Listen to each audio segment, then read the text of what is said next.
복된 주일 예배 나오신 여러분을 환영하고 축복합니다. 이 땅에 태어나는 순간부터 우리가 눈을 감기까지 일평생을 행복하게 살다 갈 수 없습니다. 또 그렇게 행복하게만 살다 간 사람은 단 한 명도 없습니다. 누구나 다 이러저러한 인생의 우여곡절을 겪으며 살아갑니다.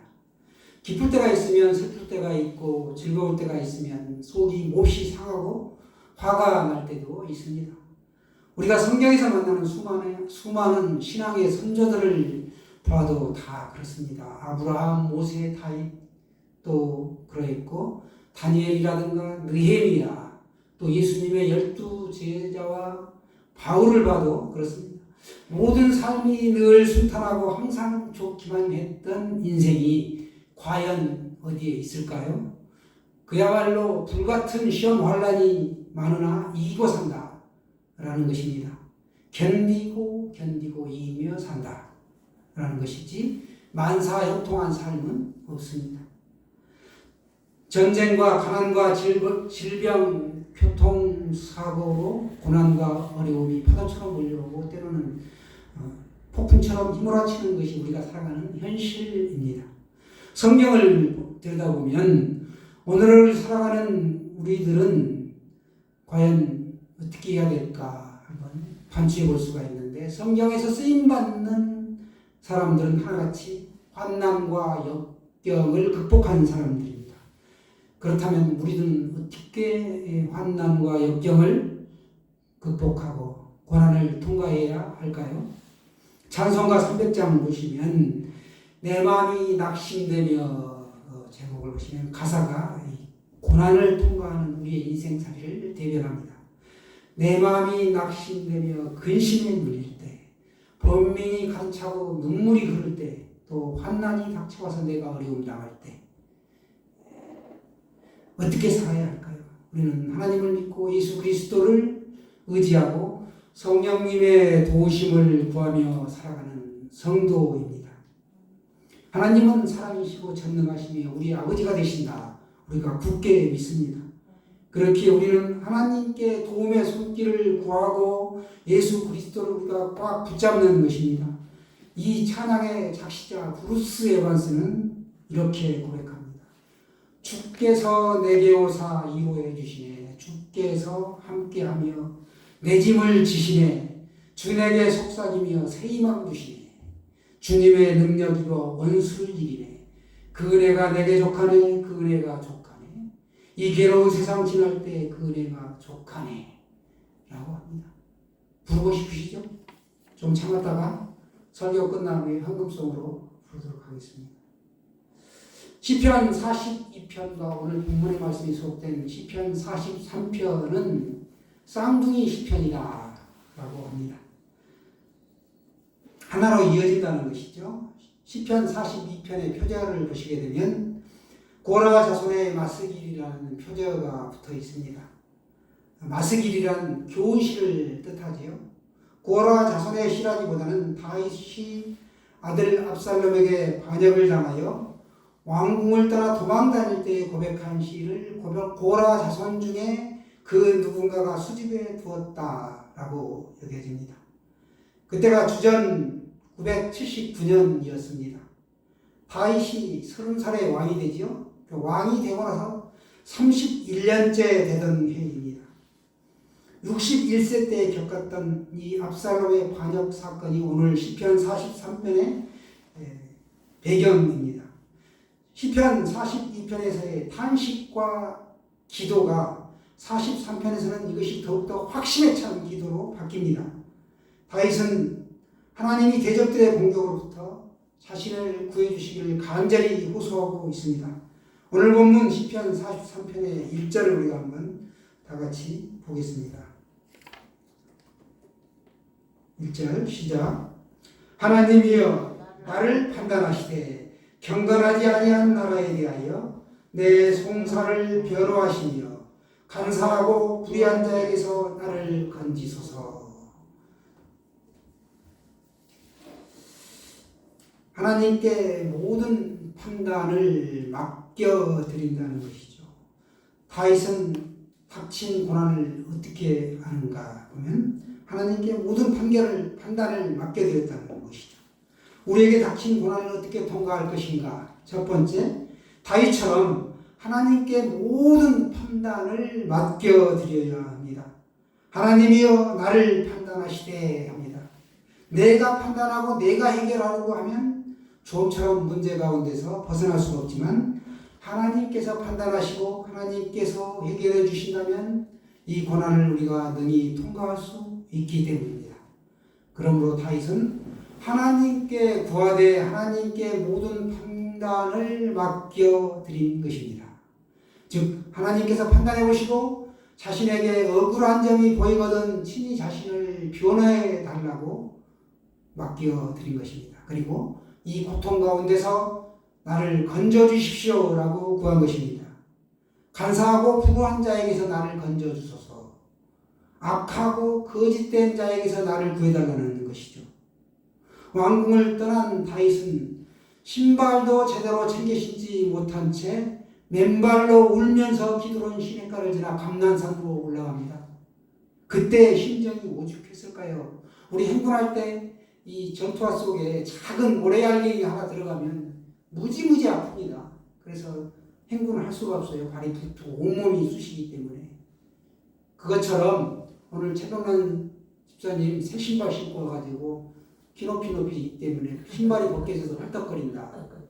이 발이 굉장히 중요합니다. 그런데 그런 신발도 신지 못한 채 맨발로 그 험한 길을 갔다는 겁니다. 울면서 그것도. 우리도 살다 보면 이런 충격적인 사건을 겪을 때가 있습니다. 억울한 고난이 올 수 있고 심각한 어려움을 만날 수 있습니다. 72년 전에 이 나라에 닥친 한국전쟁이 그랬고 최근에 러시아의 침공을 받은 우크라이나 전쟁이 바로 그렇습니다. 또 간밤에 들려온 사고가 또 참담한 사고가 우리를 또 마음 아프게 합니다. 그 가족들의 마음이 얼마나 갈갈이 찢기겠습니까? 이건 후진국에서 발생되는 전형적인 압사사고입니다. 우리가 언제부터 이렇게 헬로윈 축제에 광분을 했는지 젊은이들이 숱하게 죽었습니다. 뭐 잘잘못을 가리겠지만 정말 심심한 조의를 표합니다. 이런 각종 사건과 사고의 소용돌이 속에서 과연 누가 나를 건져줄 수가 있고 구원해줄 수가 있겠습니까? 우리를 질병에서 건질 분은 과연 누구인가? 성경은 말씀합니다. 나의 도움이 어디서 올까? 나의 도움은 천지를 지으신 여호와에게로서다. 아멘이시죠? 여러분 누가 도망치듯 왕궁을 떠났던 다윗을 다시 왕궁으로 되돌아오게 할 수 있겠습니까? 건지시는 하나님의 도우심이 아니었다면 어떻게 다윗이 다시 왕의 지위를 회복할 수 있었겠습니까? 근심과 불안과 이기에서 우리 각 사람의 형편을 돌아보시고 건져주시는 하나님께 소망을 두는 믿음의 사람이 다 되시길 바랍니다.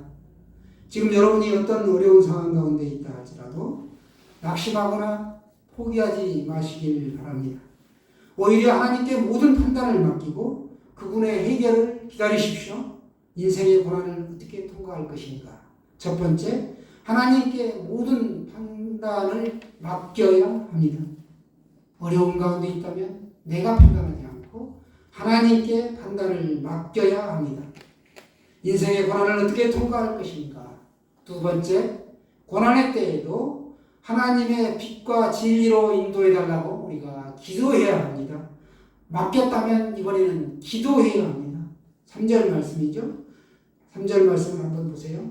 주의 빛과 주의 진리를 보내시어 나를 인도하시고 주의 거룩한 산과 주께서 계시는 곳에 이르게 하소서. 아멘. 이처럼 하나님께서 그 빛과 진리로 우리를 인도해 주시도록 기도해야 합니다. 시인은 왜 주의 빛으로 자신을 인도해 달라고 했을까요? 하나님께서 빛을 비춰 주셔야만 어두운 세상에서 실족하지 않고 우리들이 갈 길을 온전히 걸을 수 있기 때문입니다. 이어 그는 주의 진리로 인도해 달라라고 합니다. 오직 주의 진리의 말씀 자체가 곧 우리 발의 등이자 우리 길의 빛이기 때문입니다. 시편 119편 105절에 주의 말씀은 내 발의 등이요 내 길의 빛이니이다 이렇게 말씀합니다. 지금 인생의 긴 터널을 우리가 지나고 있다 해도 낙심하거나 포기하지 말라는 것입니다. 오히려 그럴 때 하나님께 빛과 진리로 인도해 주시기를 더욱 간구해야 합니다. 아무리 최고급 자동차라 할지라도 타이어에 적당량의 공기가 투입되지 않으면 목적지에 다다를 수 없습니다.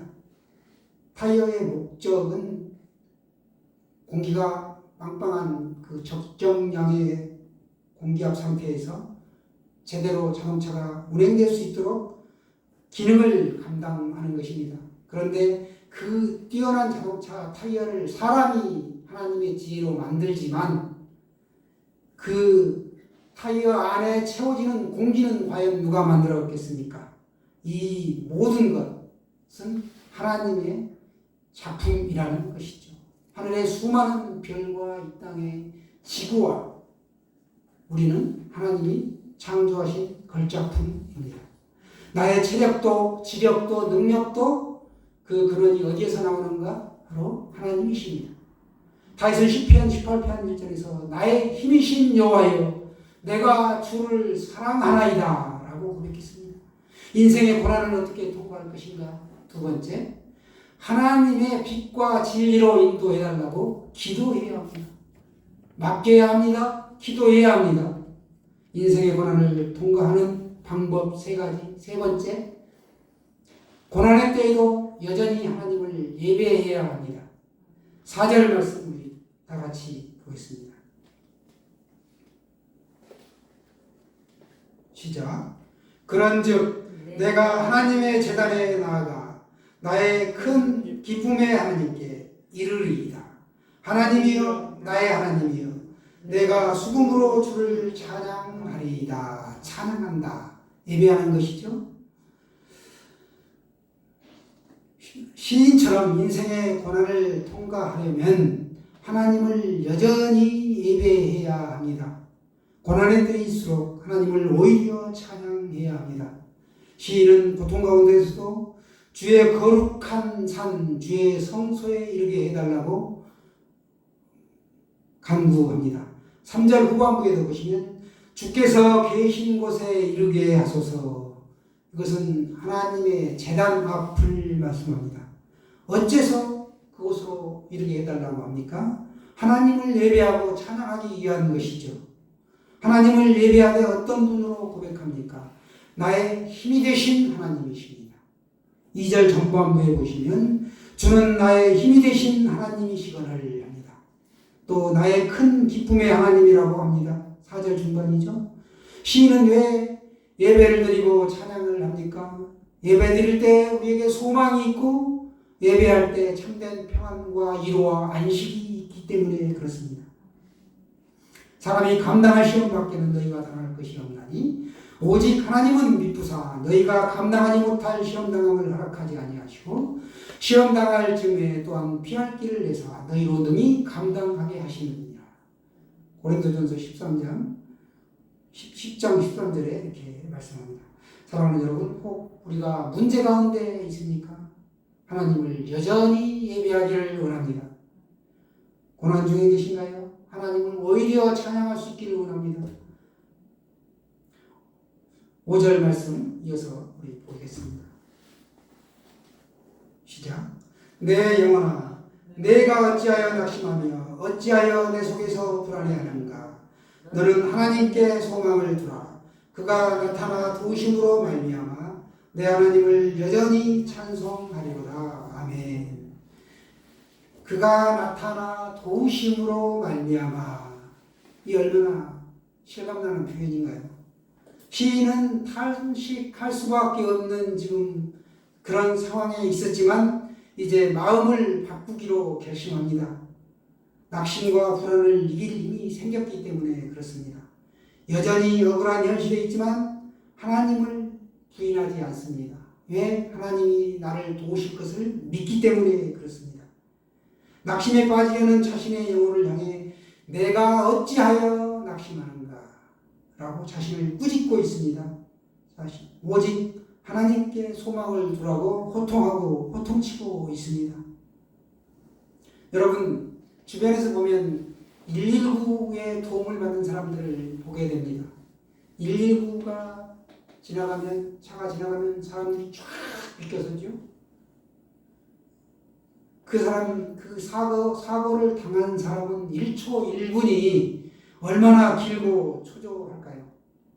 시인도 지금 절박한 상황에서 탄식할 수밖에 없는 그런 환경이었지만 자신의 마음을 바꾸고 오직 하나님을 찬양하고 하나님께 더욱더 예배를 드렸던 것입니다.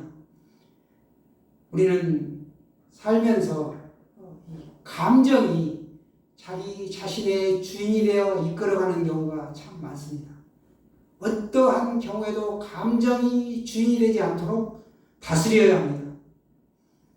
내가 하나님을 어떻게 느끼는 것과 상관없이 하나님은 우리와 함께 하시고 끝없는 사랑으로 사랑하시는 분이라는 것, 이걸 우리가 잊지 말아야 합니다.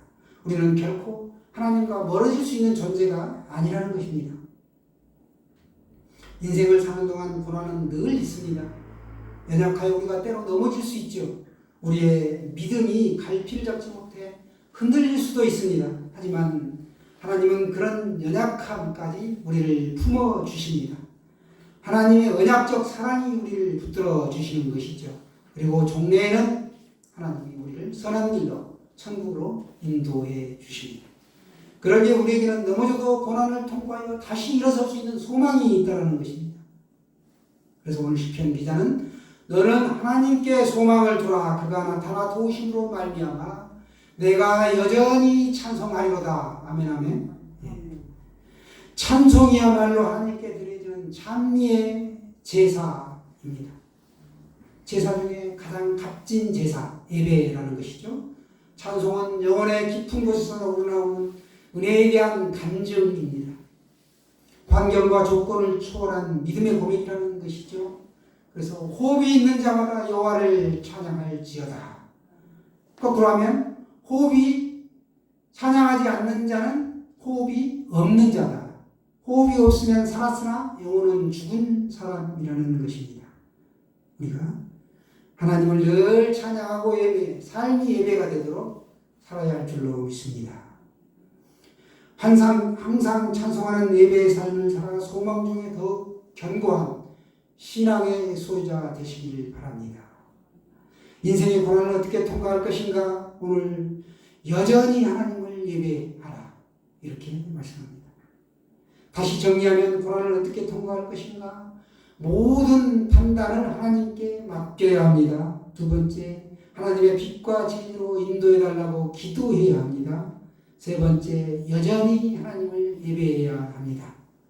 간단하게 말씀드리면 하나님께 맡겨야 합니다. 하나님께 기도해야 합니다. 하나님께 예배 드려야 합니다. 헛된 곳에 가서 섬기고 예배를 하는 것이 아닌 하나님께 예배하라는 것이죠. 이런 고백과 은혜가 일상생활 중에 분명하게 증거되고 간증되는 굳건한 믿음의 주인공들이 다 되시기를 축원합니다. 찬송가